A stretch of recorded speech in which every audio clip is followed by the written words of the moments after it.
जी भाई, कल आप हजरात की ज़ूम मीटिंग थी और कुछ हजरात ने ऑनलाइन में आने की भी जहमत नहीं की। कोई आके हल्की फुल्की कभी हाज़िरी लगवा जाया करें। रिकूप्ड एक्सपेंडिचर,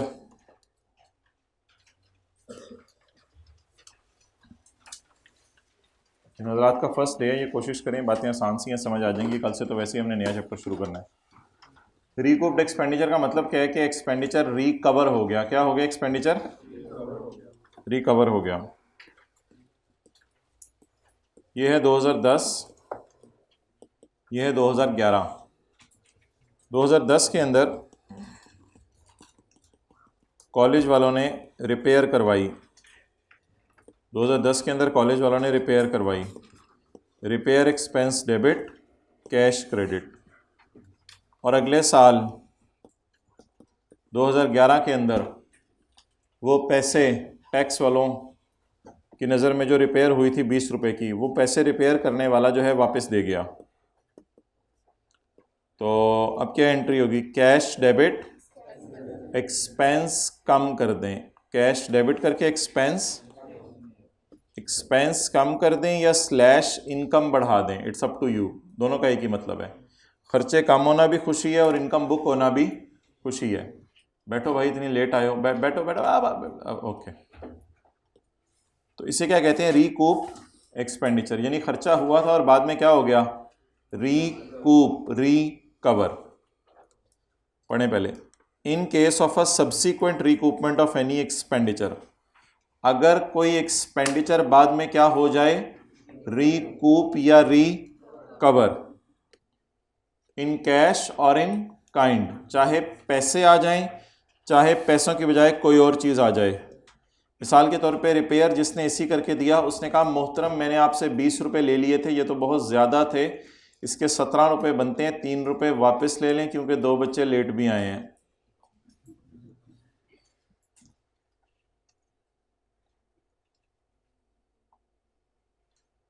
ओके, तो ये जो 3 रुपये रिकवर हुए हैं, डेट इज कॉल्ड एज, बोलें, रिकूप्ड एक्सपेंडिचर। तो हो सकता है वो बंदा आपको पैसे दे दे जिसने आपका एसी रिपेयर करे, या हो सकता है आपको 3 रुपये वाली एक्लेयर्स की टॉफ़ी दे दे। तो हो सकता है बेनिफिट आपको मिल जाए इन कैश, मत मुस्कुराओ रोज़ा, हो सकता है आपको कैश मिल जाए, हो सकता है इन काइंड बेनिफिट मिल जाए। तो in case of subsequent recoupment of any खर्चा और लॉस, कोई लॉस या कोई खर्चा सब्सिक्वेंटली रिकवर हो जाए, इन कैश और इन काइंड, पैसे चाहे कैश में आए चाहे इन काइंड में कोई चीज़ आ जाए। द रिकूप्ड अमाउंट, कितनी है recouped amount? 3। The three shall be डालो, द थ्री शेल बी डालो, कहाँ डालो? इन द इनकम, इनकम में डाल दो। 3 को कहाँ डाल दो? तो जब कभी खर्चा वापस मिल जाए तो इस पे खुशी होगी या गम होगा? आपने कोई खर्चा किया और खर्चा वो आपको वापस मिल गया तो इस पे क्या होगी? योर बच्चे विल खिल लाइक एनी थिंग। ओके, तो अब ये खर्चा हुआ है या खर्चा रिकवर हुआ है? खर्चा रिकवर हुआ है। In case of subsequent recoupment of any expenditure और लॉस, द रिकूप्ड अमाउंट बताएं, द रिकूप्ड अमाउंट कितनी है? The recouped amount shall be included in income. ये टैक्सेबल है, माफ नहीं है, टैक्सेबल है, चार्जेबल है। कहाँ चार्जेबल है रे? Under the relevant head, relevant head में, यानी कि कॉलेज वालों के लिए रेलिवेंट हेड होगा यहाँ इनकम फ्रॉम बिजनेस। बिजनेस में खर्चा किया है और बिजनेस में ही ये खुशी बुक की जाएगी। It is chargeable under the relevant head for the year, उसी साल इन विच इट इज रिसीव, जिस साल ये पैसे क्या हुए? रिसीव हुए। नोट कर लिए?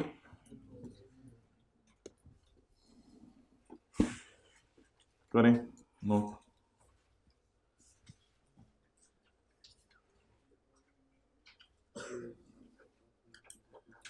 ये जो हजरात लेट आए हैं, दाएं बाएं वाले से ना टेबल समझ लें कैसे लगाना है टैक्स रेट वाला, और अगर साथ वाला ना माने तो फिर उसको अफ्तारी शफ्तारी को आज करवा दें, या कैश में करवा दें अफ्तारी, या इन काइंड करवा दें, तो जैसे मुनासिब समझें, ताकि वो ज़रा टेबल आप लगाना सीख लें, ताकि कल से आप भी हमारे साथ दौड़ में शामिल हों।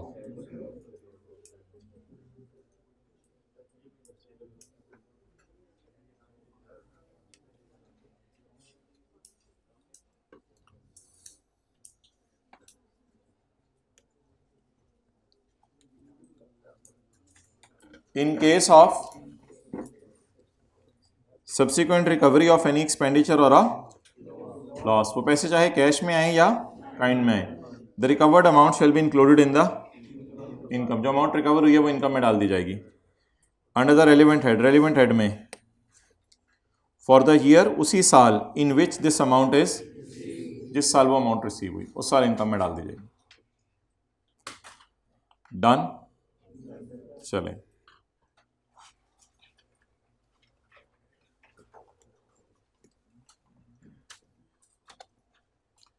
Currency conversion.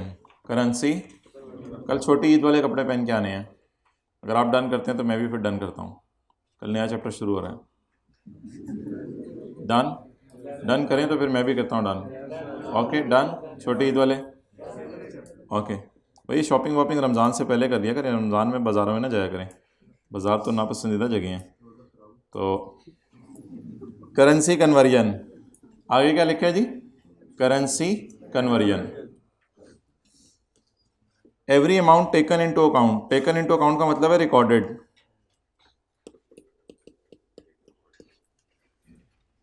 Every amount recorded under this law shall be in rupees. हर अमाउंट जो इस लॉ के अंदर होगी वो किस में होगी? रुपीज में होगी। Okay, where an amount is in a currency other than rupees, जहां कोई अमाउंट किसी करेंसी में हो जो रुपीज के अलावा हो तो उसे कन्वर्ट किया जाएगा at State Bank of Pakistan rate prevailing at the date, जो उस दिन मौजूद हो rate, at the date at which amount is taken into account. Taken into account का क्या मतलब है? रिकॉर्डेड। तो जिस दिन वो अमाउंट रिकॉर्ड होगी उस दिन का रेट लगेगा। और रेट किसका लगेगा? State Bank of. आसान सी बातें हैं। पहले दिन आने वाले ये ना कहे मैं पहले दिन आया हूं, आए हुए अब तो 20 साल हो गए आपको तकरीबन। टीनेजर हैं आप लोग या क्रॉस कर गए हैं? टीनेजर हैं, ओके। वो कासिम नहीं होता था, खाला रशीदा का बेटा, उसने गाड़ी खरीदी है एक, कितने $1,000 की? $35,000 की। किस दिन खरीदी है? 31 मार्च 2009 को। Exchange rate on the relevant dates are as follows. 31 March को ये रेट है और 30 जून को ये रेट है। हमारा ईयर एंड जून में होता है, दिसंबर में नहीं होता। जो पहले दिन आए उनको देख के मुस्कुराएं, अब उनको याद हो गया ये। हमारा ईयर एंड दिसंबर में नहीं होता, कब होता है? 30 जून को। चेक के रखें आगे। अच्छा, ओपन मार्केट में रेट ये आ रहा है, ओपन मार्केट का रेट जाए भाड़ में। स्टेट बैंक ऑफ पाकिस्तान का रेट 30 जून का हमने क्या करना है? स्टेट बैंक ऑफ पाकिस्तान का रेट 30 जून का हमने क्या करना है? कुछ भी नहीं करना है, इसका चार्ट डालना है, लसूड़े का। 30 जून के रेट का क्या करना है? कुछ भी नहीं करना, क्योंकि गाड़ी किस दिन खरीदी है तो ट्रांजैक्शन रिकॉर्ड किस दिन करनी है किताबों में, तो टेकन इनटू अकाउंट किस दिन है? ये रिकॉर्डेड। और रेट किसका उठाना है? स्टेट बैंक ऑफ पाकिस्तान का। तो अब बताएं गड्डी कितने की बनी? $35,000 अरब 102.1। कल तक निकल आएगा कैलकुलेटर, साथ वाले के बैग से कैलकुलेटर निकालें, जल्दी करें। बी क्विक, हरी आप, क्विक क्विक, जल्दी जल्दी जल्दी जल्दी जल्दी। छा गए हैं आप लोग? देख के फिगर बता, नहीं कैलकुलेट करके बता दी।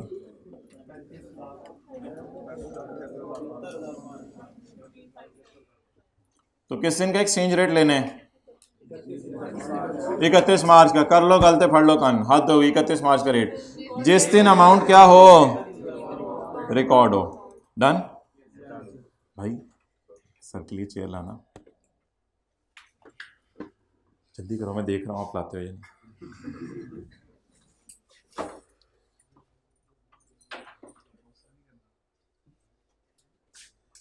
इसको नीचे करो जरा, मुझे तो लगता है मेरे से भी लंबे। अच्छा, इसको नीचे करो जरा, आओ इधर। दोनों भाई कोशिश करें, ट्राई करो इसको। नहीं इसको।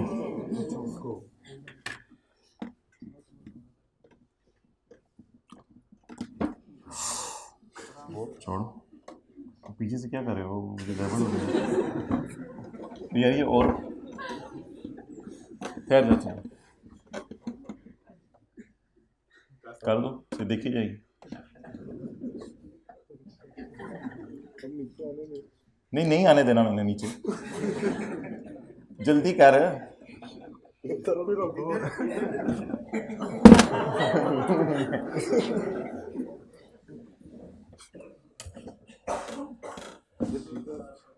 हाँ इधर ठीक है, चल हो गया सही।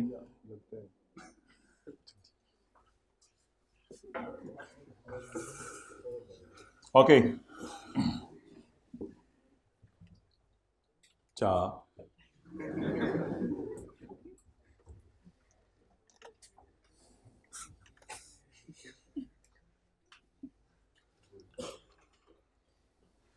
अच्छा भाई, किस दिन का अमाउंट लेनी है? जिस दिन अमाउंट रिकॉर्ड होगी, taken into account where any amount is in a currency other than rupees conversion shall be at the State Bank of Pakistan rate. भाई किस दिन का रेट उठाना है? जिस दिन का रिकॉर्ड हुई अमाउंट। आगे चलें।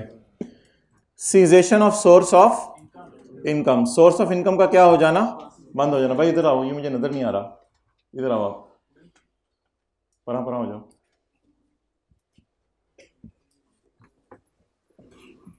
बैग उधर करो, आप इधर हो, थोड़ा सा बैग साइड पे करो, और इधर हो, मुस्कुराओ। चलो, cessation of source of income, source of income का क्या हो जाना? बंद हो जाना। डर तो नहीं रहती? Cessation of source of income.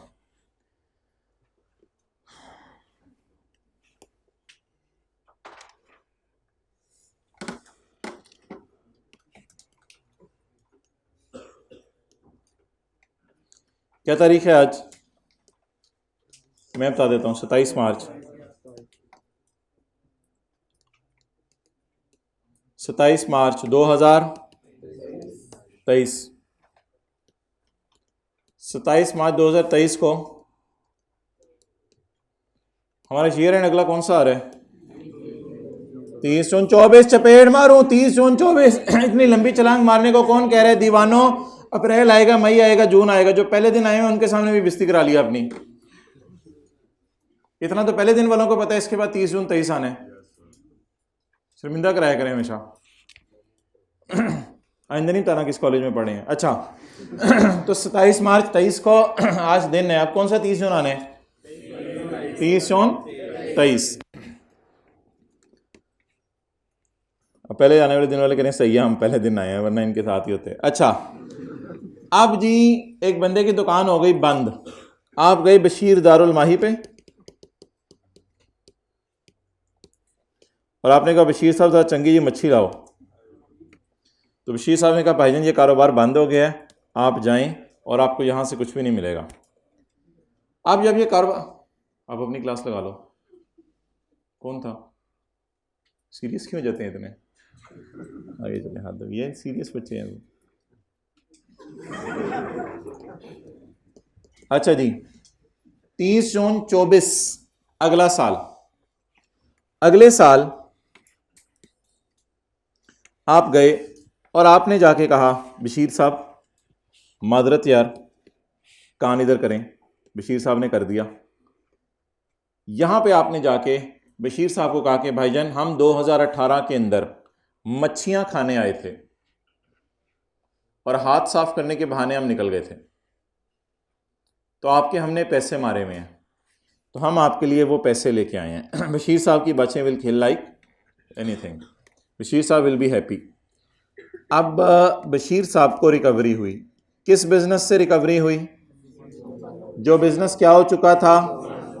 अब सवाल यह है कि ये जो रिकवरी हुई है, क्या इसके ऊपर बशीर साहब ने टैक्स देना है या टैक्स माफ है? मैं बताऊंगा। अब सवाल यह है कि इसके ऊपर जो टैक्स देना है बशीर साहब ने या नहीं देना। तो जवाब है कि ये this is taxable in the normal वे। लेकिन बशीर साहब कह रहे हैं कि मोहतरम नहीं, खुदा के लिए मेरे से टैक्स ना लो, मेरी तो दुकान बंद हो गई है, ये तुम क्या कर रहे हो मेरे साथ, ऐसा ना करो। अभी तो मैंने दुकान बंद की है। पिछले साल लॉ मेकर कह रहे हैं assume that source is not बंद। एज्यूम कर लो सोर्स बंद नहीं, मसला ही खत्म हो गया। NOT कर लें साथ वाले के रजिस्टर पे।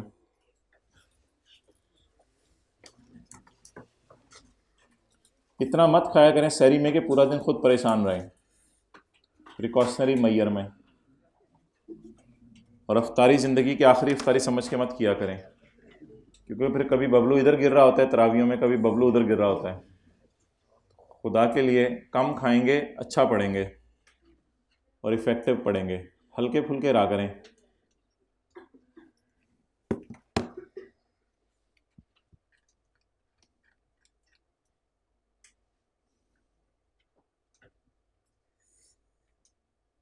ओके गाय,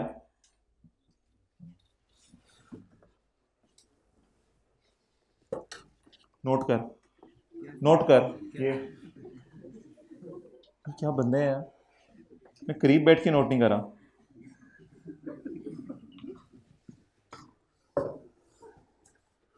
हजारों साल नरगिस अपनी बेनूरी पर होती है, फिर 6 महीने और होती है।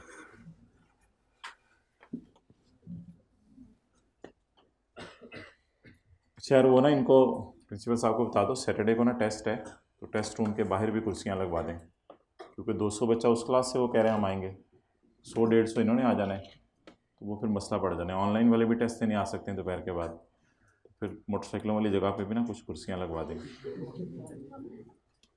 तो अजीब सेशन मिला है, काफ़ी अरसे बाद ऐसा पूरे सेशन में टेस्ट देना है। तो क्यों हंस रहे अंदर से?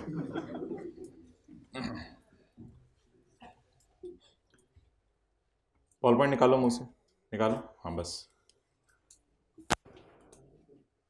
बाल क्यों सेट कर रहे हो? वो लिखना था, वो लिखा नहीं।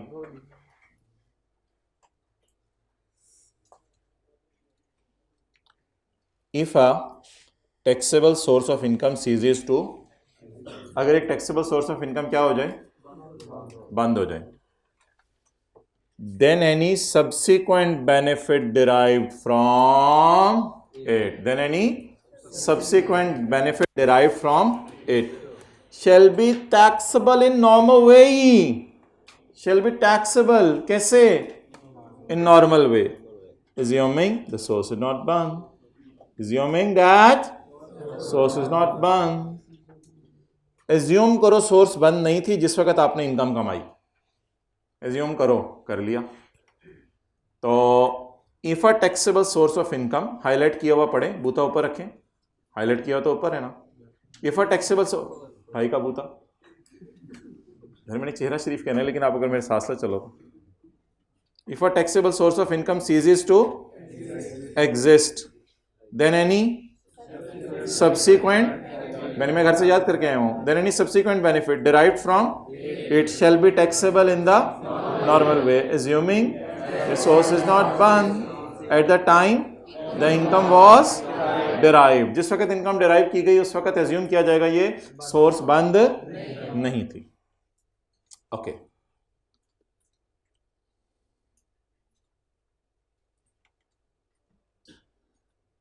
भैया बॉल पॉइंट खोल लें या बंद कर दें?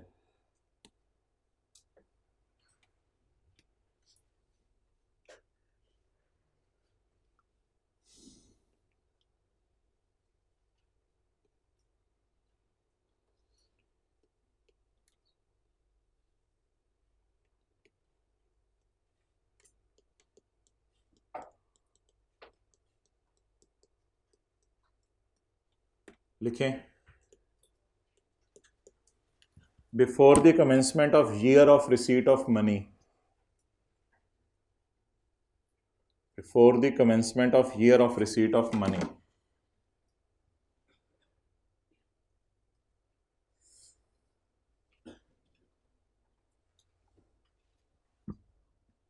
हाईलाइट किया हुआ और ब्लैक मार्कर से लिखा हुआ पढ़ें जरा। बिफोर तो नहीं, ऊपर से मिला के पढ़ें।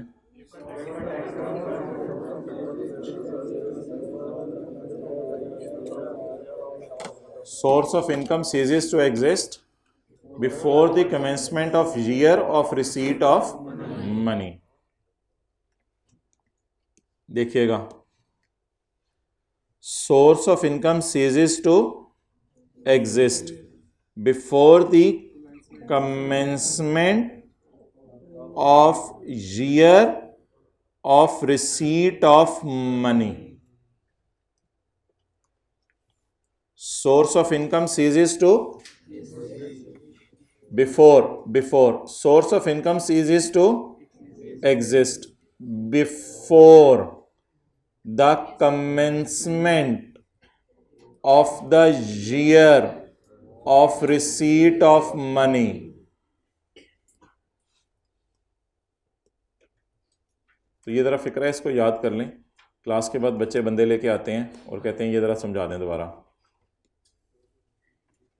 इसलिए इधर ही समझ लें। If a source of income ceases to exist before the commencement of year of receipt of money. बांट दें नोट्स जो पहले दिन आए हैं, हल्की फुल्की बिस्ती करके। भाई आप पहले दिन क्यों आए? किस दुनिया में रहते हो यार? तो एडमिशन के टाइम पे बताया था कि 20 को क्लासें शुरू हो रही हैं। दुनिया में कोई दोस्त भी नहीं था आपका जिसने बताया कि क्लासें शुरू हो गई हैं? किस दुनिया में रहते हो यार आप? और कोई आपने पता भी नहीं किया कब क्लासें शुरू होनी है? खुद पता नहीं किया, लास्ट वीक ख्याल आया पता करने, फिर लास्ट वीक किस दिन पता किया? सैटरडे को शाम को हैं? ठीक से आप लोगों को भी पता नहीं चला था क्लासें शुरू हो गई? कहाँ से पता चला था? पहले ही बताया था। आपको क्यों नहीं पहले बताया? किस वक्त बताया गया था आप लोगों को? किस वक्त बताया गया था? एडमिशन के टाइम। आपने रात को आके एडमिशन लिया था?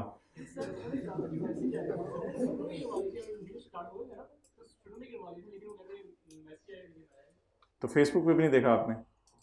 सोशल मीडिया यूज़ ही नहीं करते? दोस्त है कोई आपका वैसे इस पूरे कॉलेज में? दोस्त भी नहीं? कर लो यार, कोई आप कर लो दोस्ती से, मेरा नंबर ले लो, कर लो, ठीक है? पता तो चलता रहे ना ज़रा, ठीक है? और जैसे ही पेपर ख़त्म हुआ करें ना, अगले दिन ही कॉलेज जाके बैठ जाया करो कि प्लीज़ क्लासें जल्दी शुरू करा दें, ठीक है? जैसे ही अब अगले टाइम की कैफ पे पेपर खत्म होने, अगले दिन कॉलेज जाके बैठे होना है प्रिंसिपल साहब के कमरे के बाहर, सर जी अगली क्लासें शुरू कराएं खुदा के लिए, हमारे फ्यूचर से मत खेल, ठीक है? तो आप तो 6 दिन अपने घर में फ्यूचर से खेलते रहे हो। कल आपने अपने फ्यूचर से खेला घर में खड़े हो जो? कितनी देर मोबाइल इस्तेमाल किया? घंटा? तो 15 मिनट नहीं मिलते हमें मोबाइल इस्तेमाल करने से, घंटा मिल गया। क्यों खेलते हो अपने फ्यूचर? कभी कभी खेल लेते हैं। कितने बजे उठे थे कल? शहरी में उठे थे 4 बजे, फिर आगे शहरी की, वो तो मैंने पता, चल इसी तरह स्पीड। सोए किस टाइम फिर? अच्छा ठीक है, तो 5 से लेकर 11 बजे तक पढ़ते रहे? इतना पढ़ा करो यार, 5 से 11 बजे तक 6 घंटे पढ़ते रहे, फिर ठीक है। कितनी देर पढ़ा 5 से 11 में? 2-3 घंटे, ठीक है। 11 बजे फिर? ठीक है, 11 से 1:15 बजे का अलार्म लगा लेना था, ठीक है? 1 बजे का अलार्म लगा लिया, जोर पड़ी, ठीक है। फिर 2 बजे पढ़ने बैठ गए, फिर कब तक? असर तक पढ़ा, 4:45 तक, ठीक है। फिर 5 बजे असर पड़ी, 5:15 बजे मस्जिद से वापस आ गए, फिर 5:15 से लेके 6:21 तक मगरिब का काम, मगरिब तक ये किया R1, 6 बजे तक, ठीक है। चलो 20 मिनट दुआएं मांगी, ठीक है। फिर उसके बाद 6:21 तक 6:31 तक अफ्तारी की, फिर नमाज़ पढ़ने चले गए, फिर 6:50 पे वापस आ गए, फिर 6:50 से आगे 6:50 के बाद दोस्त के पास चले गए। क्यों? कितने बजे तक? ईशा तक, ठीक है। 7:55 तक, ठीक है। फिर 8 बजे तरावियाँ शुरू की, 9:40 पे ख़त्म हुई, ठीक है। 9:45 पे फिर क्या किया? हॉस्टल आ गए, फिर खाना खाया, मोबाइल चलाया, फिर कितने बजे सोए? 11 बजे सोए। सुबह किस टाइम उठे? सहरी के वक़्त। तो क्या जवाब दोगे अपने वालिदैन को, ये जो दोस्त के पास टाइम गुजारा इसका?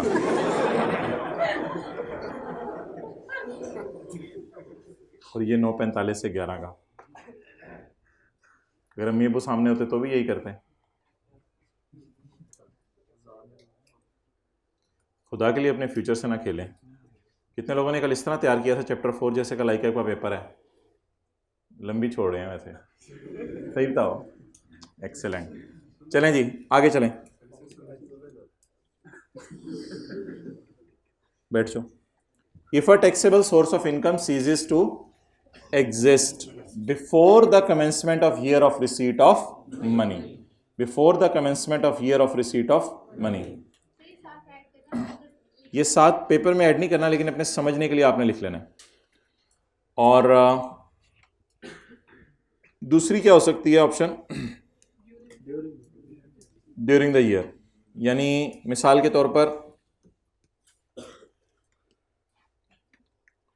यहीं पे दुकान बंद हुई और इसी साल पैसे रिकवर हो गए, इसी साल दुकान बंद हुई और इसी साल पैसे रिकवर हो गए, ये वाली ऑप्शन भी हो सकती है। तो इसमें कैसे पढ़ेंगे हम, if a taxable source of income ceases to exist during the year of receipt of money. If a taxable source of income ceases to exist during the year of receipt of money.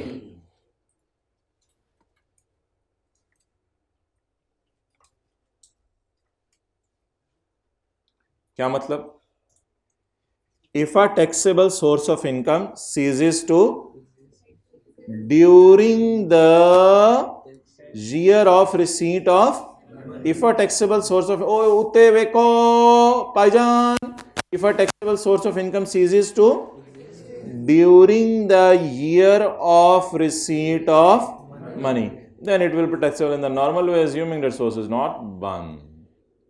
तो आखिरी दफा, if a taxable source of income ceases to, taxable source of income होती है ना, business पे tax देना होता है। If a taxable source of income ceases to exist during the year of receipt of money, then it will be taxable in the normal way, assuming that source is not banned, source is not received. See, well done, keep it up. Okay तो ये 2 बातें अलग अलग हैं। तो during the year की भी मिसाल नोट कर लिए साथ वाले बबलू ने, नहीं की, कराएं जरा नोट इसको।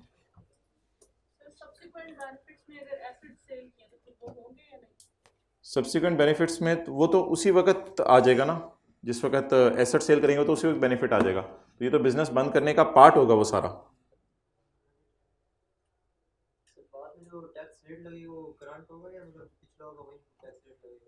क्या चीज, हाँ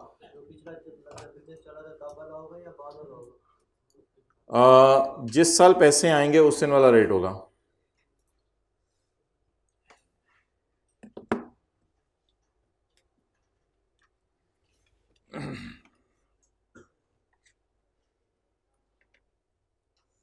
चलें जी, rules to prevent double derivation and double deduction. वो रूल्स जो इनकम को डबल रिकॉर्ड होने से रोकेंगे और खर्चों को डबल रिकॉर्ड होने से रोकेंगे।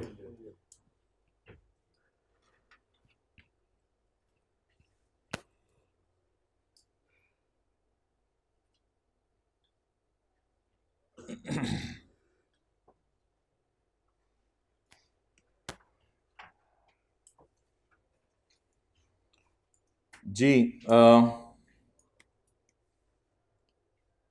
ये बाहर जाएं ज़रा, ये क्या, एक 2010 का साल है और एक 2011 का साल है। भाई बाहर जाओ, देखो कौन बोल रहा है, कोई नहीं है।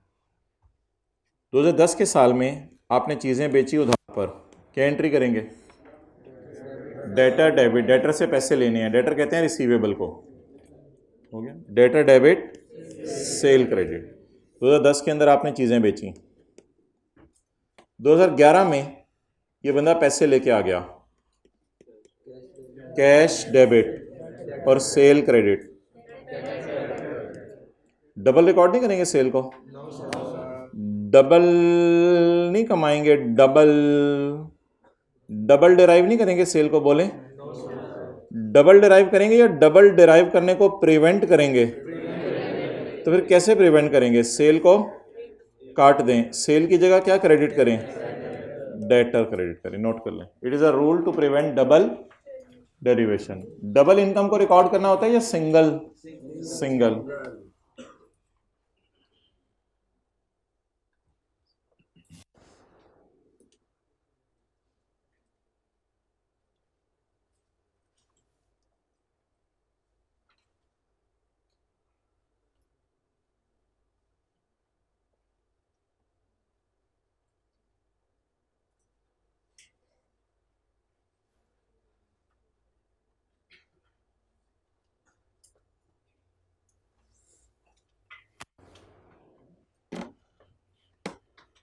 Okay.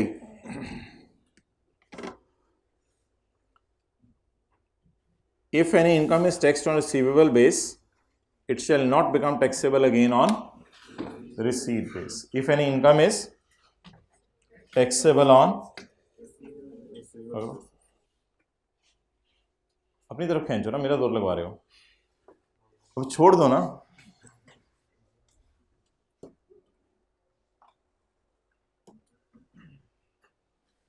If any income is taxable, ये taxable है, सेल इनकम में ऐड होगी तो टैक्स देंगे आप। If any income is taxable on receivable base, it shall not be taxed again. It shall when received. Clear?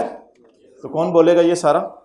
If any income is taxable on receipt base, it shall not be taxed again when it is received. बोलो, आओ, हाँ पकड़ के इधर से, नहीं नहीं खड़े होके उधर आके,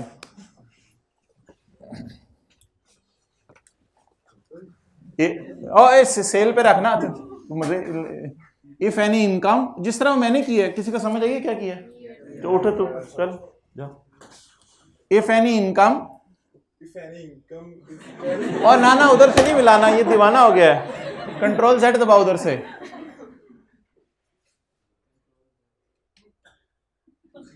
CTRL होगा और Z होगा, इस तरह होता है तकरीबन। आप जाओ। ओ गंदा कर दिया सारा।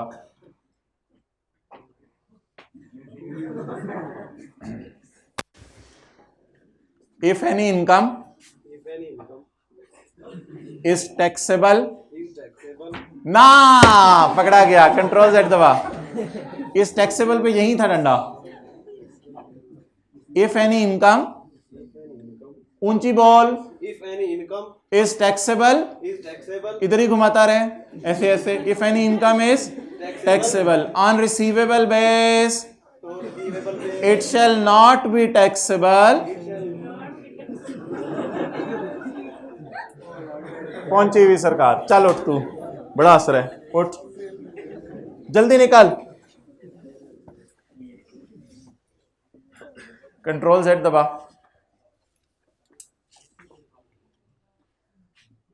दोबारा सेल को पकड़ो, तू छोड़ दे इसे, हाथ से कर, हाथ से कर। इफ एनी इनकम, तो सब पीछे हो ना, बच्चों को भी तो नजर आए।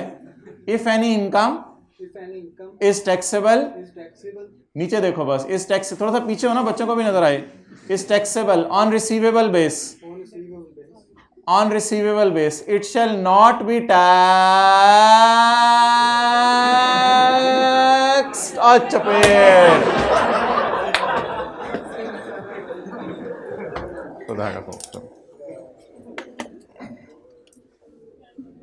तो if any income is taxable, class के बाद देख लीजिए। If any income is taxable on receivable base, it shall not be taxed again when it is received। जब ये रिसीव होगी तो दोबारा इस पे टैक्स नहीं लगेगा। एंड वाइस वर्सा को छोड़े, बस एज इट इज कर लीजिएगा। अगला, खर्चों के बारे में भी कुछ इसी तरह है।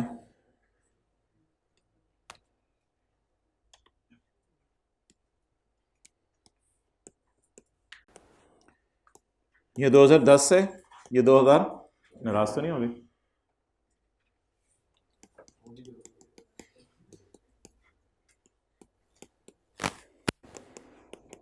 अच्छा, बिजली का तू बात कर ले। बिजली का बिल पेएबल है। बिजली का बिल क्या है? पेएबल है। आपने एंट्री खर्चा डेबिट, पेएबल टू वापडा क्रेडिट, खर्चा डेबिट पेएबल टू वापडा क्रेडिट। 2011 में जाके आपने ये बिजली का बिल पे कर दिया। 2011 में जाके आपने बिजली का बिल क्या कर दिया? पे कर दिया जी। गलत? मैंने गलत किया या नहीं? तुम कह रहे हो मैंने गलत किया है? हाँ बिल्कुल, खर्चा डेबिट नहीं होना चाहिए, ये तो डबल डिडक्शन हो जाएगी। खर्चा क्या होता है? Double derivation, double deduction, double deduction, खर्चा डबल रिकॉर्ड हो गया है। इसकी जगह क्या डेबिट मारें? पेएबल को कम करें, लाइबिलिटी को कम करें। बोलें, वेयर एनी खर्चा इज डिडक्टेबल, डिडक्ट होता है ना, ये सेल में से माइनस होते हैं खर्चे।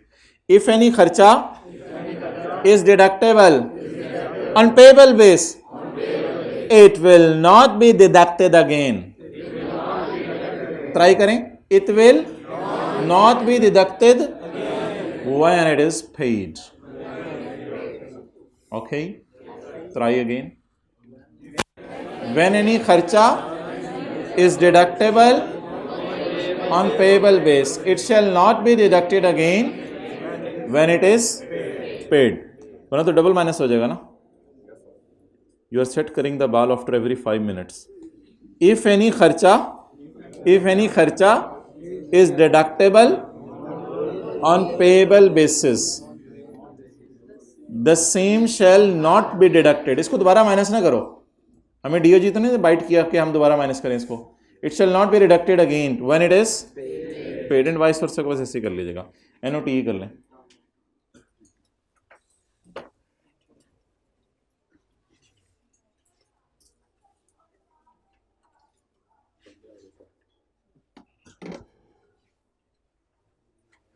आप लोग तो नहीं दूसरी क्लासों के बारे बोलते? ये कहाँ से आते हैं बच्चे जो दूसरी क्लासों के बारे बोलते हैं?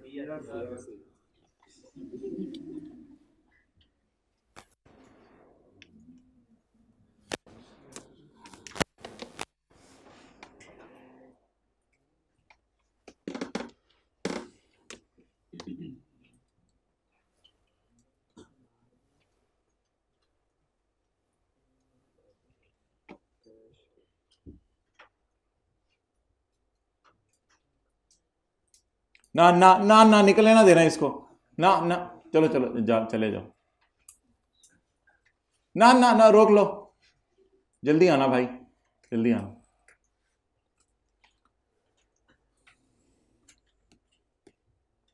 अच्छा जी, कंपनीज के आप शेयर्स खरीदते हैं, तो अगर आप कंपनी के शेयर खरीद के बेच दें तो उसे हम अगर आप कंपनी के शेयर खरीद के बेच दें तो उसे हमने कहा था कैपिटल गेन इनकम। क्या कहा था? Capital gain income. लेकिन अगर आप कंपनीज के शेयर खरीद के ना अपने पास रखें और अपने पास रख के उससे प्रॉफिट कमाएं तो इसे कहते हैं डिविडेंड इनकम, डिविडेंड इनकम। और डिविडेंड इनकम पर अलग टैक्स रेट लगता है। एक हमारे नॉर्मल टैक्स रेट हैं जो चैप्टर 4 में दिए हुए हैं, बाकी डिविडेंड पर अलग टैक्स रेट लगता है। अच्छा, शेयर्स का खरीद के बेचना is called as capital gain. जैसे मुर्गी खरीद के बेच दी, लेकिन अगर मुर्गी रख के अंडे लेते रहे तो डेट इज़ लाइक कि कंपनी के शेयर्स आपने ख़रीद लिए और ख़रीद के हर साल कंपनी आपको क्या दे रही है? प्रॉफिट, फिर हर साल प्रॉफिट दे रही है, फिर हर साल प्रॉफिट दे रही है। तो ये कंपनी का हर साल प्रॉफिट देना है, डेट इज़ कॉल्ड एज बोलें डिविडेंड इनकम। तो आप डिविडेंड इनकम कमाते हैं, हर साल आपको जो है वो प्रॉफिट दे रही होती है कंपनी। बाबर नहीं होता था, वो इंगेज हो गया है इन बिजनेस। अच्छा जी, Babar is engaged.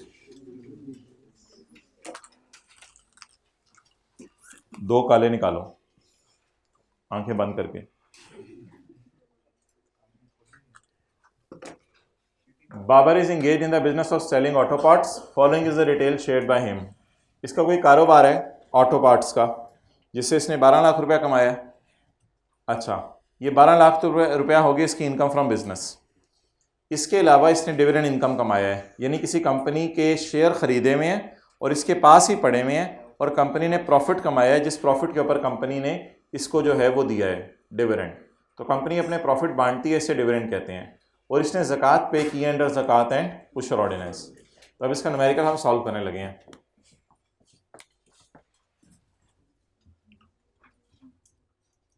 Mister Babar, income, बातें होगी चलें, good. Income and tax thereon, उसकी इनकम और उसके ऊपर टैक्स।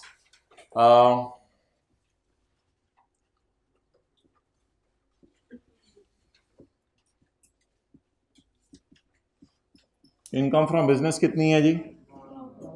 12 लाख। अच्छा,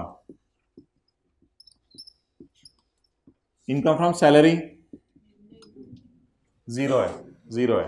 ये इनकम फ्रॉम सैलरी नहीं है, ये डिविडेंड इनकम है, ये डिविडेंड इनकम है। इनकम फ्रॉम सैलरी कितनी है? जीरो। सैलरी वैसे ही लिख रहा हूँ, पेपर में को लिखना जरूरी नहीं है। Income property zero, income from capital gain zero. तो इस तरह आप इनकम्स को लिख सकते हैं, लेकिन सिर्फ आपके समझने के लिए लिखा है, इसलिए सैलरी नहीं भी लिखेंगे तो खैर है। अच्छा जी, डिविडेंड को मैं डालने लगा हूं इनकम फ्रॉम अदर सोर्स में, क्योंकि ना ये आपकी नौकरी है ना ये आपका कारोबार है। तो डिविडेंड को डालने लगा हूं मैं इनकम फ्रॉम अदर सोर्स में।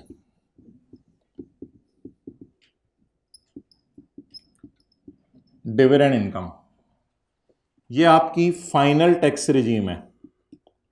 फाइनल टैक्स रिजीम का मतलब ये होता है कि इस पे फाइनल टैक्स लगेगा और उसका रेट 15% है।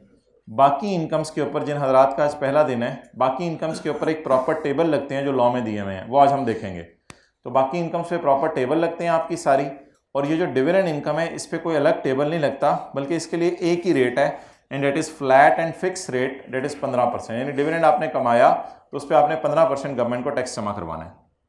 अच्छा, डिविडेंड इनकम कितनी आ गई जी? 3 लाख। ये डिविडेंड इनकम के साथ इनकम फ्रॉम अदर सोर्स का लफ्ज़ आई कैप लिखता है। वैसे असूली तौर पे इस लफ्ज़ को ना भी लिखा जाए तो कोई मसला नहीं, क्योंकि ये इनकम फ्रॉम अदर सोर्स में लिखनी मुनासिब शायद इसलिए भी नहीं है कि इनकम फ्रॉम अदर सोर्स में नॉर्मल इनकम्स आती हैं, जैसे business income, salary, capital gain, property, other source, ये नॉर्मल वाली इनकम्स हैं। तो डिविडेंड एक हट के इनकम है, लेकिन वैसे ही आई कैप उसके लिए अदर सोर्स लिख देता है, तो हम भी लिख दिया करेंगे, लेकिन कोई इतना लिखना ज़रूरी नहीं है। तो डिविडेंड इनकम बस पता होना चाहिए फाइनल टैक्स रिजीम की इनकम पे, इस पे अलग रेट लगता है। इन दोनों का टोटल किया 15 लाख, लेकिन इस 15 लाख का अब नाम रखना है हमने टोटल इनकम, जिसमें सारी इनकम्स मेरी शामिल हैं। इसमें से अब हम माइनस करेंगे डिविडेंड इनकम। डिविडेंड इनकम को माइनस करने की वजह यह है कि उसके ऊपर अलग रेट लगेगा। तो जैसे ही डिविडेंड को हम निकालने लगेंगे तो डिविडेंड इनकम कहेगी मुझे क्यों निकाला। तो हम इसको कहेंगे तुम्हें इसलिए निकाला कि तुम्हारे ऊपर अलग रेट है, तुम्हारे ऊपर अलग रेट है। तो माइनस कर दें डिविडेंड इनकम को, जिसे फाइनल टैक्स रिजीम की इनकम भी कहते हैं, डिविडेंड इनकम को। जवाब वही आ गया 12 लाख। आज आके एक होती बोर्ड, सॉरी मादर, जवाब वही 12 लाख आ गया, बैक टू पेविलियन। तो 12 लाख रुपए जवाब वही आ गया। अब आप माइनस करेंगे ज़कात। अब हम माइनस करेंगे ज़कात। पहले आपने जो है वो माइनस किया करनी है वो इनकम जिसका अलग रेट है, फिर आपने एंड पे माइनस किया करनी है ज़कात। ज़कात इज रुपीज़ 50,000। तेरा कैलकुलेटर किथे? Where is your calculator? ये कैलकुलेटर लोड है पेपर में, बैग किधर है आपको? ज़कात बोले नहीं, ज़कात 11,000, इसको हम कहने हैं टैक्सेबल इनकम जी। आप बस रात जाके तो पहले दिन आया उसको टेबल दिखा दें, टेबल में जाके रेट कैसे लगाना है यहां तक पहले नोट करें।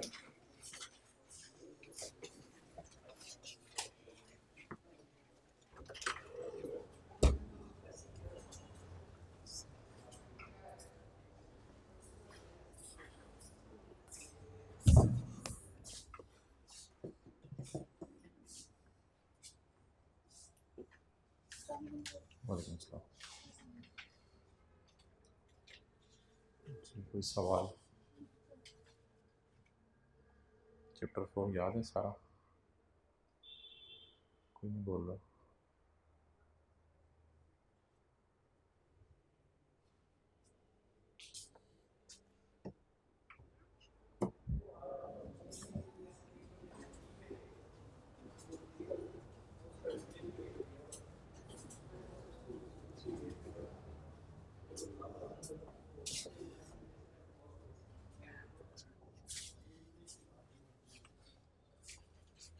कहाँ गए थे?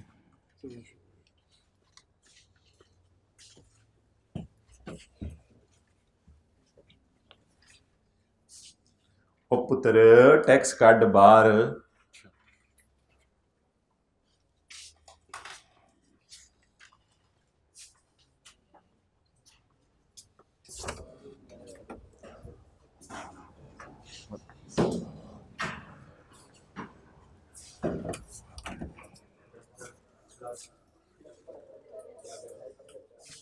पुत्र टैक्स कट दे बाहर, तेरी मेहरबानी। कितनी देर होगी टैक्स नहीं कटिया?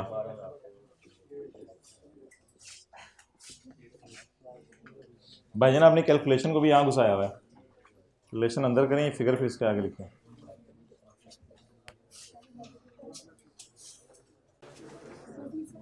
जी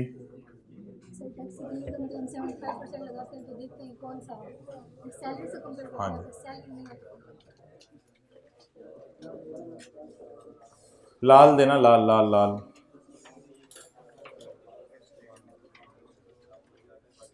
अच्छा भाई, दो टेबल दिए हुए हैं जो हजरात पहले दिन तशरीफ़ लाए हैं आज, तो दो टेबल दिए गए हैं।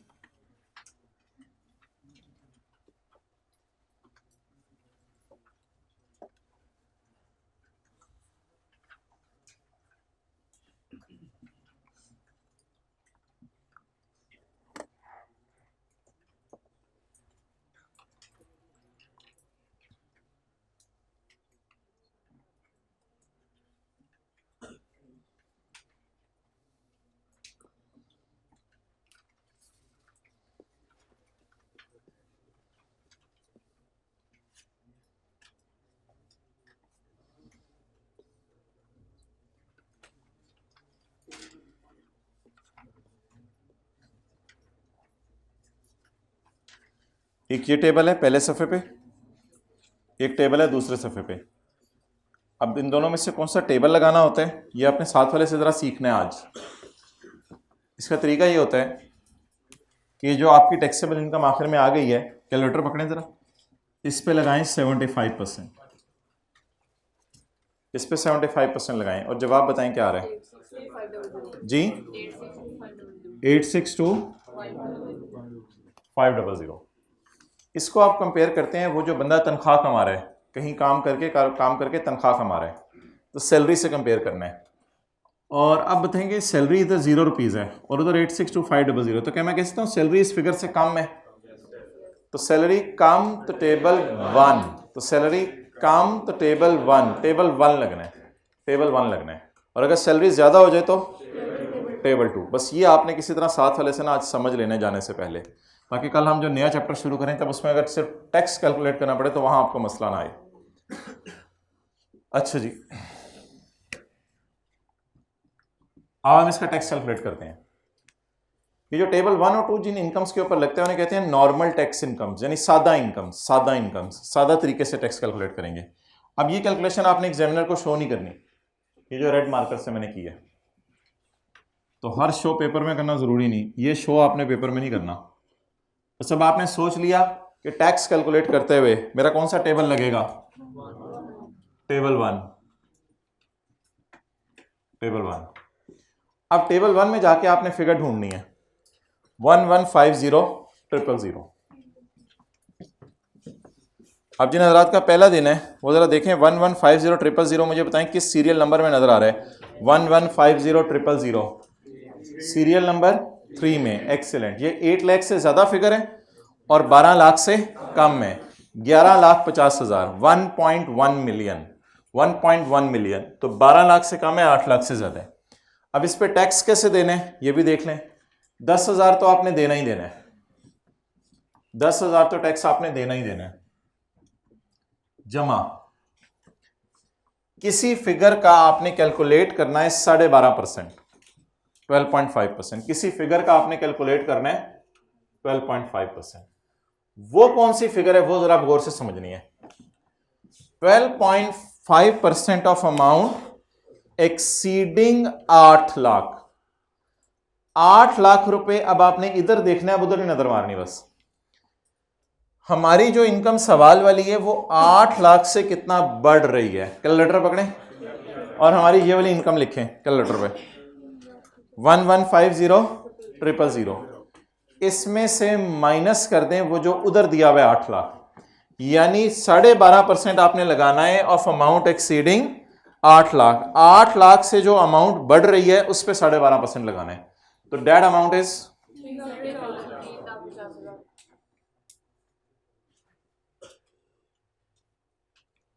सो जाऊं क्या 53। अच्छा, इसको आपने कह देना टैक्स नॉर्मल तरीके से निकला, नॉर्मल टैक्स रिजीम, नॉर्मल सादा तरीके से टैक्स निकला। क्या चीज जी मैं बताऊंगा अभी वो, ये इसके ऊपर टैक्स निकल आया। अच्छा जी, अब आप थोड़ा सा फील करें, एक आवाज आ रही है, एक मिनट जरा चुप करें, हाइब्रिड वाले सुनो जरा, एक आवाज आ रही है, एक मिनट सारे जरा खामोश हो जाए। मुझे क्यों निकाला, कहां से आवाज आ रही है? 3 लाख में से आ रही थी, आप लोगों को आ रही थी, मुझे तो आ रही थी। फील करें जरा, मुझे आ रही है, मुझे आ रही है, ऑनलाइन वालों घर से आ रही है आवाज मुझे। तो 3 लाख को जो निकाला हुआ है उसको आप पकड़ें और इस पर टैक्स लगाएं। भाईजान इधर आ जाएं, 3 लाख को बुला लें वापस। अब 3 लाख पे 15% टैक्स देने आपने।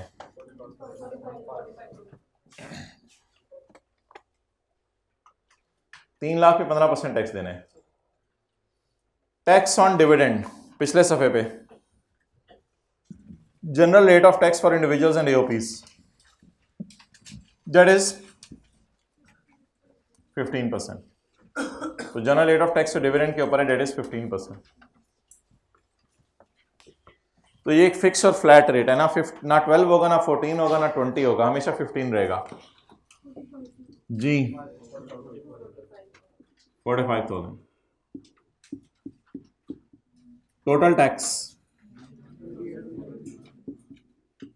टोटल टैक्सेस बंदे का 98,750।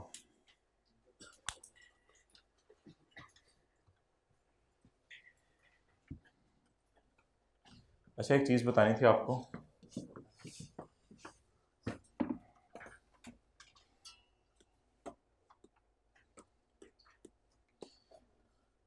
इधर देखिएगा,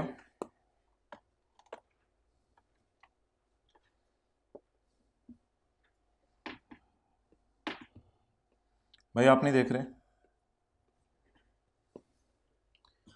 आपको ना एक चीज बतानी थी आज कि कंपनी ना काटती है, बताने तो दो, ठीक है बोले जरा आप।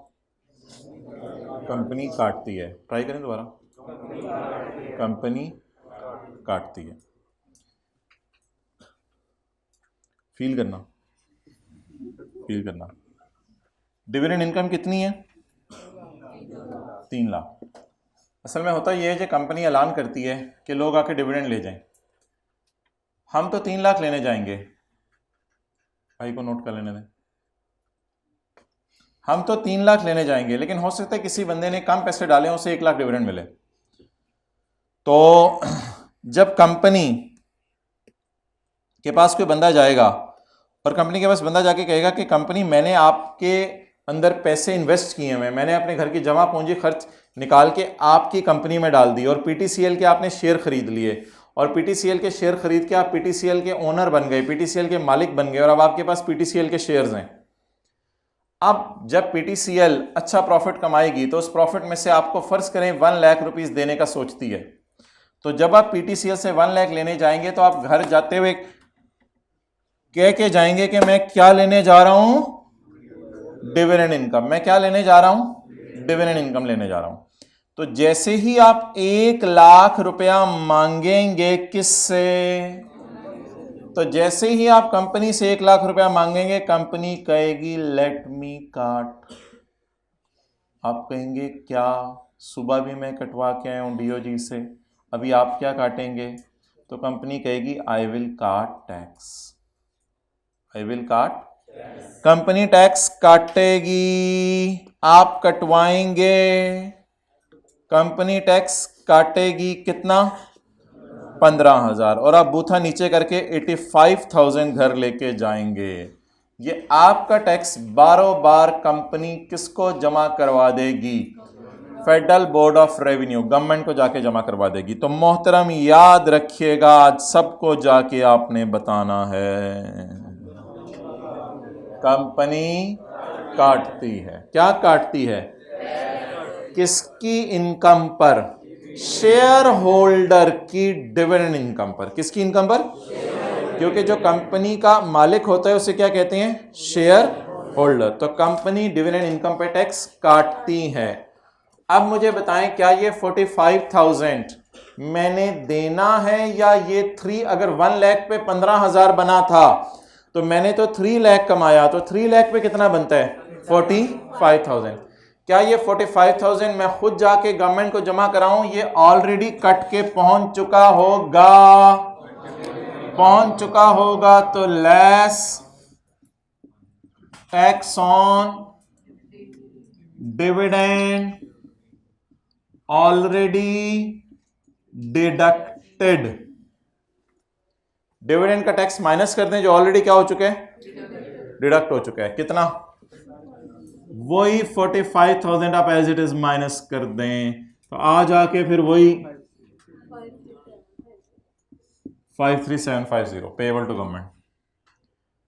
तो शहबाज शरीफ को अब आप कितने पैसे जमा करवा के आएंगे, 53, लेकिन बाकी 45,000 भी आपके गवर्नमेंट के पास पहुंच चुके हुए हैं, किसके जरिए, कंपनी के जरिए।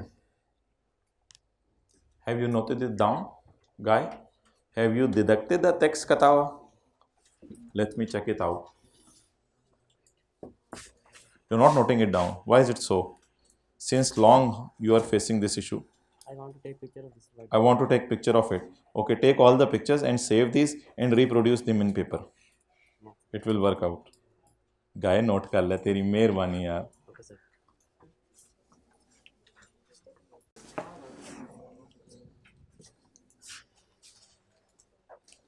काटा है, काटा है, किसने काटा है, Company में कंपनी ने। क्या काटा है, tax. किसका टैक्स काटा है, किसका टैक्स काटा है, शेयर होल्डर का बोलो। Shareholder. किस इनकम पे काटा है, चल छोड़, कौन काटेगा बोल, कौन काटेगा, Government. गवर्नमेंट काटेगी। चपेड़ मारूं यार, ये कौन काटेगा, कंपनी। क्या काटेगी, Tax.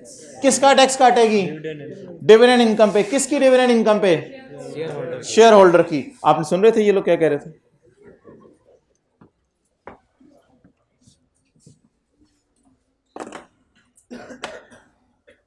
साथ वाले से कह लें कि जान दे दोगे छुट्टी नहीं करोगे, लें उससे अहद, हाथ पकड़ें उसका, जान दे दोगे छुट्टी नहीं करोगे, लेकिन जान जा रही है तो कर लीजिए, ज़्यादा हो जाएगी जरा। ओके जी, वो लगे, वो हम पढ़ेंगे इंशाल्लाह।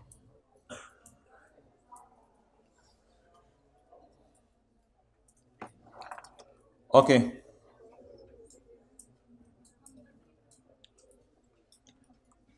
अस्सलाम वालेकुम सर, ये 10-20 पे ना वही बंदे आ गए हैं, फिर ये उस दिन वाले हैं। Okay tax on dividends, a tax shall be लगा, अ टैक्स शैल बी लगा एट प्रेस्क्राइब रेट, रेट ये दिया हुआ है, on every person who receives a dividend from a, पिछला सफा है भाईजान, जो बंदा भी कंपनी से डिविडेंड लेगा उस पर क्या लगेगा, द टैक्स शैल बी लगा, टैक्स शैल बी कंप्यूट, लगाया जाएगा बाय कंप्यूटिंग, पहुंच गए, मेहरबानी, tax shall be computed, tax calculate किया जाएगा by applying the rate of tax, मेहरबानी, रेट लगा के टैक्स निकलता है, हमें पहले ही पता था, द टैक्स शैल बी लगा by applying the rate of tax on the gross amount of dividend, on the gross amount of dividend. Gross amount of dividend का ये मतलब है कि मोहतरम ये बंदा कह सकता है कि जी 3 लाख रुपया मैं डिविडेंड जो है वो कमाया है, तो जो 3 लाख रुपया मैंने डिविडेंड कमाया है तो मैंने जो है वो 5,000 रुपये बस का किराया खर्च करके गया था इस्लामाबाद डिविडेंड देने के लिए, और रास्ते में मैंने पकोड़े खाए थे 500 रुपये के, तो ये सारे खर्चे मुझे माइनस करने दो। तो मोहतरम डिविडेंड में खर्चे माइनस करने की इजाज़त नहीं है, डिविडेंड का टैक्स हमेशा ग्रॉस अमाउंट पे लगा करेगा, किस पे लगा करेगा, तो डिविडेंड इनकम पर खर्चे माइनस करने की इजाज़त, तो ग्रॉस अमाउंट का मतलब लिखें खर्चे माइनस करने की इजाज़त नहीं है, डिविडेंड इनकम में से खर्चे माइनस करने की इजाज़त नहीं है।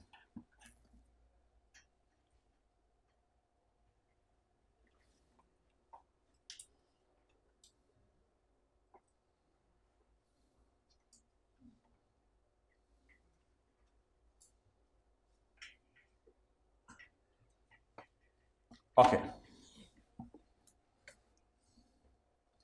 ये सेक्शन अप्लाई नहीं करेगा ऐसे डिविडेंड पे जो कि एग्जाम्प्ट है टैक्स से। क्या मतलब, ये सेक्शन अप्लाई नहीं करेगा ऐसे डिविडेंड पे जो एग्जाम्प्ट है टैक्स से। जैसे एग्रीकल्चर इनकम माफ़ होती है तो कई दफ़ा ऐसे होता है कि कंपनी नई बनती है, तो जब कंपनी नई बनती है तो कंपनी के जो नई बनने के ऊपर गवर्नमेंट कहती है कि अगर कोई बंदा इसके शेयर ख़रीद लेगा तो 2-3 साल तक अगर कंपनी डिविडेंड देती भी रही तो इस पर टैक्स नहीं काटा जाएगा। तो ऐसी सूरत में अगर आप फिर उस कंपनी के लाख रुपए लेने जाएंगे तो वो 15,000 माइनस करके नहीं देगी, पूरा लाख दे देगी। तो ये सेक्शन अप्लाई नहीं होगा, ये सेक्शन नॉट अप्लाई का मतलब लिखें 15% टैक्स नहीं लगेगा, बल्कि 0% लगेगा, 15% टैक्स नहीं लगेगा। This section shall not apply का मतलब 15% टैक्स नहीं लगेगा। ऐसे डिविडेंड पे जो क्या है, एग्जेम्प्ट फ्रॉम टैक्स।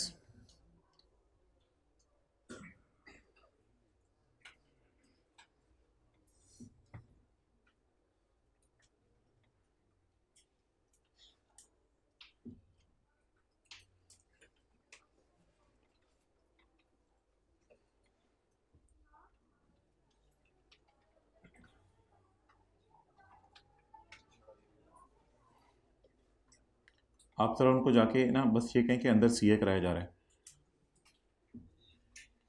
सर इसमें आइडेंटिफाई करें ये बच्चे किस क्लास से आते हैं, तो फिर उनको उस क्लास में ना टीचर ही ज़रा करे, टीचर की मान जाते हैं वैसे बच्चे बाद आजकल। अच्छा, this section shall not apply, ये सेक्शन अप्लाई नहीं करेगा ऐसे डिविडेंड पे जो क्या है, देखिए यानी गवर्नमेंट ने कह दिया इस डिविडेंड पे टैक्स नहीं है, तो फिर ऐसी सूरत में टैक्स नहीं लगेगा। एवरी कंपनी, नहीं मान रहे ना, अच्छा एवरी कंपनी, फिर भी नहीं चुप कर रहे। Every company paying a dividend shall deduct tax on the gross amount of, company पे करेगी, every company paying a dividend, जब भी कंपनी डिविडेंड पे किया करेगी, लाख रुपया, 2 लाख रुपया, 3 लाख रुपया, अल्लाहु अकबर, ये क्या लिखा हुआ है, बोले कंपनी शैल काट, आंखें बंद करके, कंपनी शैल काट, कंपनी शैल काट, क्या काटेगी, टैक्स काटेगी, किसकी इनकम पर, शेयर होल्डर की ग्रॉस अमाउंट जो डिविडेंड की है उस पर। 3 लाख पे टैक्स काटेगी 45,000, 1 लाख होगा तो 15,000। रेट्स ऑफ टैक्स क्या हैं, जनरल रेट कितने परसेंट है? लेकिन अगर आपने किसी पावर प्रोड्यूसर कंपनी के वापडा टाइप या और कोई कंपनी के शेयर खरीदे हुए हैं जो पावर प्रोड्यूस कर रही है, तो डिविडेंड फिर वो अगर पे करेगी तो उनके लिए रेट कितने परसेंट है? ये आपने याद नहीं करना, ये 7.5%, ये पेपर में दिया होगा। और सर्टन अदर केसेस, कुछ और केसेस में डिविडेंड का रेट हुकूमत ने कहाँ तक कर दिया हुआ है? 25% तक। लेकिन जनरल रेट स्टिल क्या है? तो हम बाय डिफॉल्ट 15 ही यूज किया करेंगे, अनलेस के सवाल कह दे के 7.5 यूज करो या तोड़े साथ या 25% यूज करो। सवाल कुछ और कह दे तो वो और बात है, फिर सवाल की मानेंगे। You are changing like anything. अगले पेज पे आए।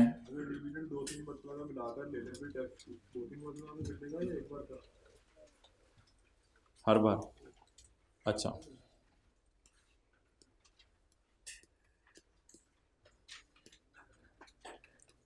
नदामत के आंसू बहाएं कि ये चैप्टर साथ साथ याद करना था, लेकिन अफसोस कि नहीं कर सका। ये कर लिए? साथ साथ याद किए? सड़क पे खड़े होकर मैं आपसे पूछ सकता हूँ किसी भी टाइम, कहीं भी, बरकत मार्केट में, किसी भी चौक पे आप मिलें? Okay. General provisions relating to taxes imposed under section 5। Section 5 के अंदर जो टैक्स हमने निकाला है, कहते हैं उसके लिए मैंने कुछ आपसे जनरल बातें करनी थी। हमने कहा कर लो, हम पहले वेले बैठे हैं। General provisions relating to taxes imposed under section 5, 7B को छोड़ें।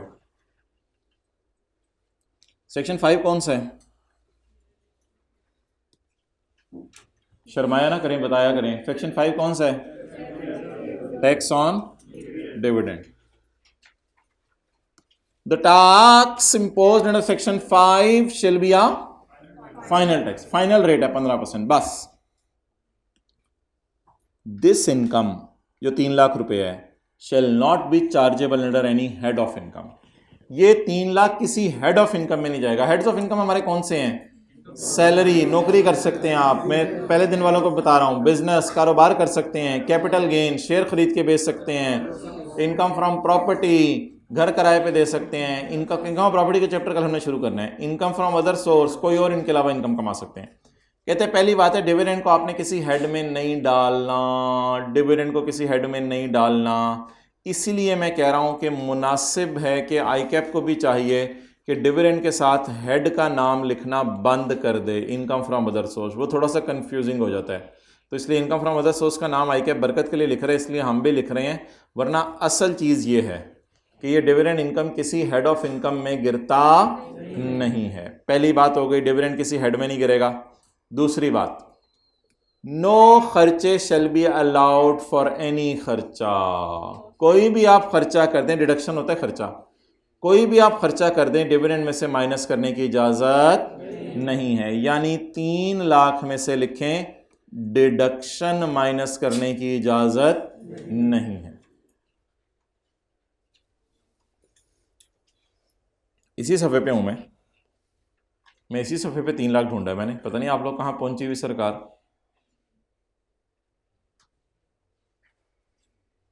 घर वालों को आप उठाते हैं या आपको घर वाले उठाते हैं सुबह शहरी में?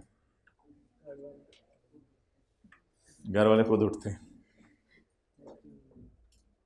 आप आउट स्टेशन के हो, घर से फ़ोन आता है उठ जाओ पुत्र, रोज़ाना खुद ही सेल्फ सफिशिएंट। ओके, डिविडेंड में क्या माइनस करने की इजाज़त नहीं है? खर्चे माइनस करने की इजाज़त नहीं है। द 3 लाख, द 3 लाख, बोले ज़रा, the 3 lakh shall not be reduced by any ज़कात।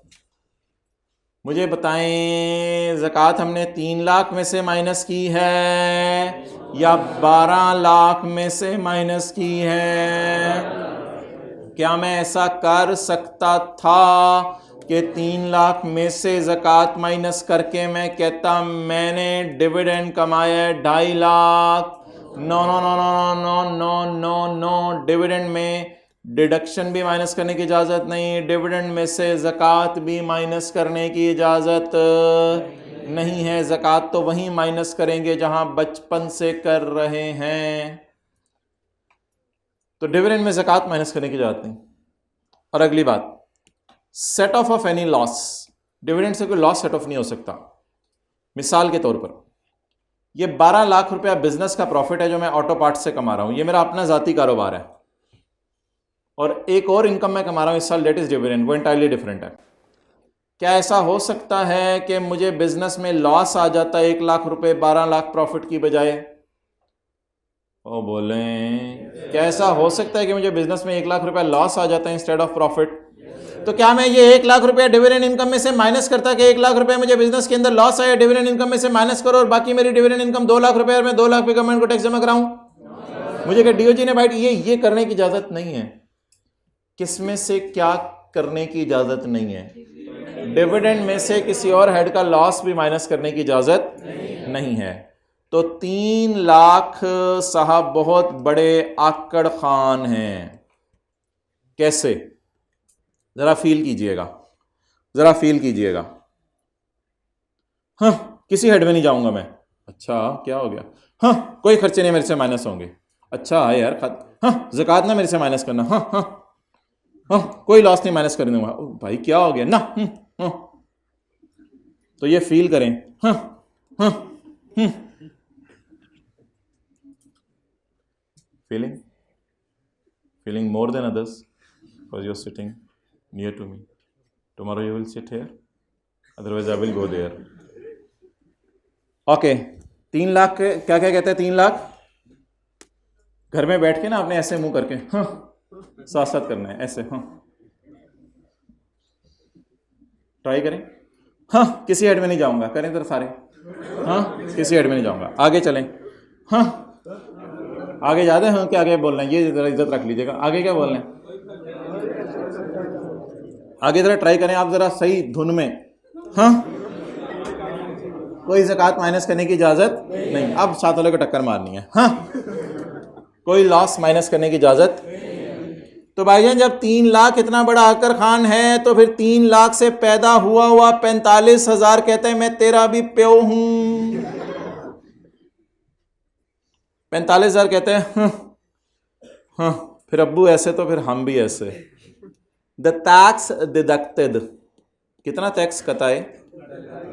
The tax deducted shall not be minus by any discount. फिर 45,000 पे कोई डिस्काउंट भी नहीं मिलेगा। क्या 45,000 में से कोई टैक्स माइनस करने की इजाजत है या नहीं है? हमने तो पढ़ा था टैक्स में से डिस्काउंट माइनस करने की इजाजत है, लेकिन कौन से टैक्स का डिस्काउंट माइनस नहीं हो सकता? जमाई is coming to you, I am feeling this and you are not. अच्छा ठीक, आप बता दें कितना टैक्सेस का बने 3 लाख पे? क्या 45,000 पे अगर कोई ये मिन्नत समाजत करे गवर्नमेंट को तो 44,000 या 43,000 दे के जान छूटेगी, या ये फाइनल टैक्स है? फाइनल टैक्स है, हतमी बात है, इस पे आगे और कोई बात नहीं हो सकती। तो 3 लाख ने भी हाँ किया और टैक्स कटे हुए ने भी क्या हाँ, मेरे में से कोई डिस्काउंट माइनस नहीं होगा। द टैक्स लायबिलिटी कितनी है? 45,000 ऑफ अ पर्सन। एक बंदे की टैक्स लायबिलिटी जो 45,000 है शैल बी खत्म। ये टैक्स लायबिलिटी खत्म है अगर आप कटवा चुके हैं।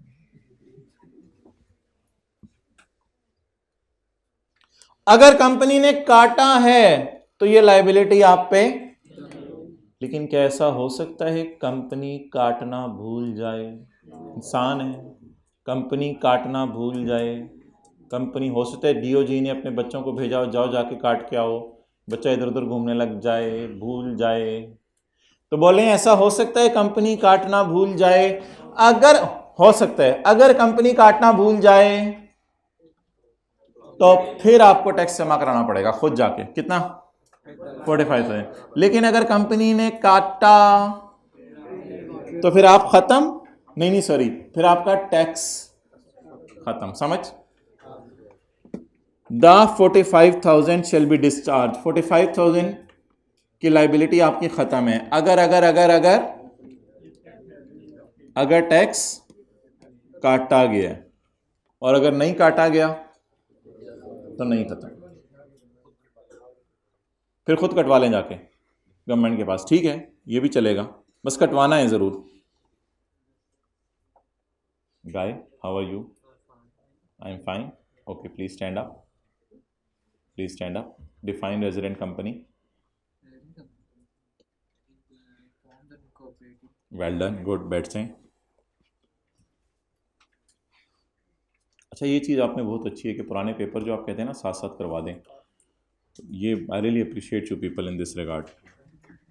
काश हम भी आपकी तरह होते बचपन में. अच्छा, क्वेश्चन 25 है ब्रूस ली वाला. इसको ना आपने अफ्तारी करने के बाद छत पे जाके करना है सवाल को. क्वेश्चन 25 मानते हैं बात. कुछ सवालों के साथ मैं कहता हूँ किचन में बैठ के करने हैं. माना करें बात. ये ब्रूस ली वाला सवाल कहाँ करना है? छत पे बैठ के.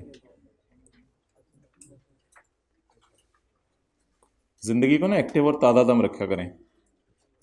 बुस्सा हुआ मुँह, बुस्सी हुई शक्ल ना बनाया करें कभी भी.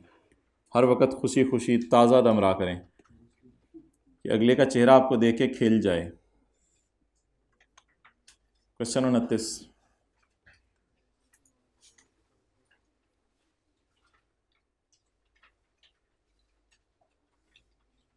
बस ख़त्म हो गया. याद कर रहे हैं? बताएं क्या कर रहे हैं. जनरल रूल्स बताएं जो कि अप्लाई होंगे ऐसी इनकम पर जो फाइनल टैक्स रिजीम की है. 4 दफ़ा करें. अब बताएं क्या क्यों किया है, क्या किया है.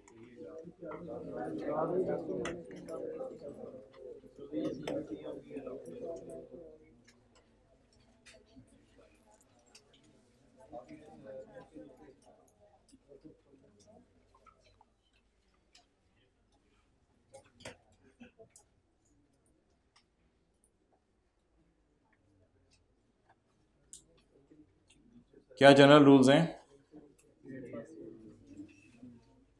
जनरल प्रोविजंस या rules applicable to income falling under.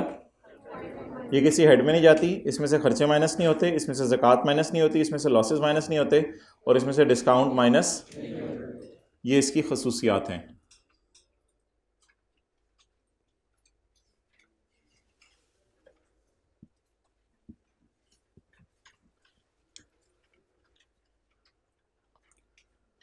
Question 20. इसमें पूछ रहे स्पेशल टैक्स ईयर क्या है, ट्रांजिशनल टैक्स ईयर क्या है. पहला लेक्चर ज़रूर लेके आए ताकि आपको टैक्स ईयर पता चले. 30 जून को एंड होता है कल. किन हजरात को पता चल गया था सैटरडे को क्लास है और यूट्यूब पे पहले 2-3 लेक्चर लेके आ गए थे, वो ज़रा हाथ खड़ा करें. यार ये तो करना चाहिए था भाई आपको. ओके, आगे चलें. अब ये ना पूछिएगा अब यूट्यूब पे कहाँ अवेलेबल है. साथ वाले से किसी तरह समझ लीजिएगा. अंडर द प्रोविजंस ऑफ खाला जी का ordinance 2001 explain the following. Special tax year, transitional tax year. ये पॉइंट सी आपको समझ आएगा चैप्टर 6 के बाद, इसलिए इसको भी छोड़ें. पॉइंट डी, जनरल प्रोविजंस बताएं which may apply to income subject to. वही सवाल है कि इनकम जो आपकी फाइनल टैक्स वाली इनकम है उसके लिए जनरल प्रोविजंस क्या है. वही सवाल है ना दोबारा. क्वेश्चन 21 किया हुआ नहीं किया हुआ देख के बताएं. किया हुआ नहीं किया हुआ. चपेट मारूं, दूसरी क्लास में किया हुआ. यार आप लोग वैसे जी किया हुआ है. Are you sure? Oh man. अच्छा, sorry. I take my words back just like a plate. Okay, हर गाय क्वेश्चन 19 पे आए. क्वेश्चन 19 वो अहमद नहीं होता था. Is responsible for managing the property of his uncle. Ahmad अपने अंकल की प्रॉपर्टी मैनेज कर रहा है. अंकल का किस साल मरे? कब्र पे क्या लिखा होगा? टैक्स ईयर 2013, क्योंकि 5 फरवरी 13 का मतलब है 30 जून 13 वाले साल में जहाने फानी से कूच कर गए. तो अहमद के अंकल 2013 के टैक्स ईयर में इस जहाने फानी से कूच कर गए. अंकल जाते हुए जाने का गम देके गए और अंकल जाते हुए 70 लाख की खुशी देके गए. The approximate worth of the property left is 7 million. In August 13 कौन सा साल? Tax year 2014। जिन हजरात का पहला दिन है 1 जुलाई 13 से अगला साल शुरू हो जाता है, क्योंकि 30 जून 13 को साल एंड होता है ना, तो 1 जुलाई 13 से अगला साल शुरू हो जाता है, टैक्स ईयर 2014 बनेगा। इन टैक्स ईयर 2014 एक नोटिस आया है from income tax department in the name of his uncle, जिसमें कहा गया है अंकल की इनकम्स की डिटेल बताओ 2012 की, मरे कब 13 में, और इनकम कब कमाई होगी 12 में भी 13 में भी, लेकिन इसमें लिखा हुआ है 12 की इनकम्स की डिटेल जमा कराओ, उसके साथ टैक्स भी जमा करवाओ आप 8.5 मिलियन। आप बता दें what is the extent of Ahmad liability in respect of the income earned by his uncle. इसमें हम क्या लिख के आएंगे, इसमें हम लिख के आएंगे कि लाइबिलिटी उसकी लिमिटेड है किस हद तक, up to the extent of deceased estate. ये चिनमिन मिनमिन कौन कर रहा है, देखें जरा बताएं, डिसीज्ड इंडिविजुअल किधर है, और ऊपर ये the tax liability shall be limited to the extent of, ये मरे हुए की जायदाद तक लिमिटेड है। ओके, अगला सवाल, बाकी दोनों क्लासों में कौन गए, अच्छा उस क्लास में रखा हुआ आखिर में 5-6 कॉपीज। अगला सवाल क्या है, कमेंट ऑन द स्टेटस। लो जी, स्टेटसों पे हमने कमेंट करने हैं। अब कहां से कमेंट ऑन द स्टेटस कौन बोले, कहां से, कौन सा सवाल है, क्वेश्चन 19 चल रहा है। हिज ऑब्लिगेशंस, उसकी ऑब्लिगेशंस क्या हैं, relating to tax assessment proceeding pending and arising against his uncle. Pending वाली कौन सी है और अराइजिंग वाली कौन सी है, 3A पेंडिंग और 3B arising. Pending 3A, arising 3B। ठीक है जी, अब